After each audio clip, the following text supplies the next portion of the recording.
भाई 2025 अगस्त के मंथ में रावी की तरफ से जो सैलाब आया था ना, उसमें दो सोसाइटीज़ बहुत ज़्यादा मुतासर हुई। नंबर 1 पे है पार्क व्यू सिटी लाहौर। इसके अंदर रावी का इतना ज़्यादा सैलाबी पानी आ गया था कि मकान तकरीबन एक एक मंजिल तक डूब गए थे। बहुत ज़्यादा माली नुकसान हुआ, लेकिन अल्लाह का शुक्र है कि जानी नुकसान नहीं हुआ। ये थी पार्क व्यू सिटी लाहौर।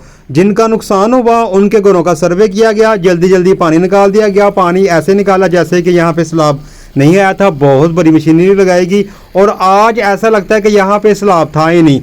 अगर आप रावी के किनारे के पास जाएं तब ये सूरत हाल आपको मिलती है, अदरवाइज़ पूरी सोसाइटी में आपको कहीं भी पानी नज़र नहीं आएगा और ना ही सैलाब के तासरात नज़र आएंगे।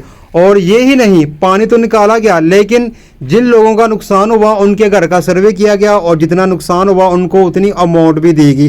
कहा जाता है कि 5 लाख से ये अमाउंट शुरू हुई और आगे चलती रही। ये थी अमीरों की सोसाइटी। अब आते हैं थीम पार्क व्यू की तरफ। ये भी रावी के पानी से बहुत ज़्यादा मुतासर हुआ था। इन लोगों का क्लेम है कि उस सोसाइटी को बचाने के लिए इस सोसाइटी के अंदर पानी फेंक दिया गया, लेकिन ये गलत क्लेम है। असल में ये भी रावी के पास है और इस सोसाइटी के अंदर जब सैलाबी पानी आया तो इतना ज़्यादा आया कि मकान तो मुकम्मल तौर पे डूब गए, चाहे वो 2 मंजिला मकान ही क्यों ना हो। दुकानों के अंदर जो सामान था वो वैसे के वैसे ही अंदर रहा। जहाँ जो चीज़ें पड़ी हुई थी वो वैसी की वैसी ही रह गई।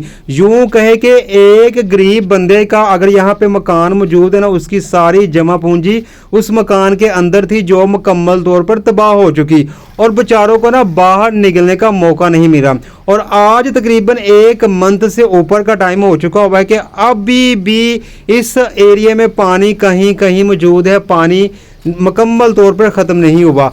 अगर कई इलाकों में, कई गलियों में पानी जा चुका हुआ है तो वहाँ पे सफाई नहीं की गई, यानी कि इसकी जो ब्यूटी थी ना वो दोबारा वापस नहीं आई। लोग अपनी मदद आपके तहत सारे काम कर रहे हैं और इनका ना तो सर्वे हुआ है, बल्कि इनको सिर्फ और सिर्फ क्या मिल रहा है, ये एक कूलर, एक चटाई, एक डब्बे के अंदर कुछ राशन है या फिर घी है या फिर चंद एक बिस्तरे हैं जो इनको दिए जा रहे हैं जिनका नुकसान हुआ, और इनको इसके अलावा कोई भी पैसा नहीं दिया जा रहा। बेचारे इन चीज़ों के मिलने पे ही इतने खुश है कि इन्हीं को लेके वापस वो घर जा रहे हैं। यूँ कहें कि ये जो गरीबों की सोसाइटी थी ना डूब गई, इनका जो सर्वे था ना वो नहीं हुआ और इनको ये मिल गया। लेकिन शुक्रिया पंजाब, इसी पे ये बेचारे खुश हैं।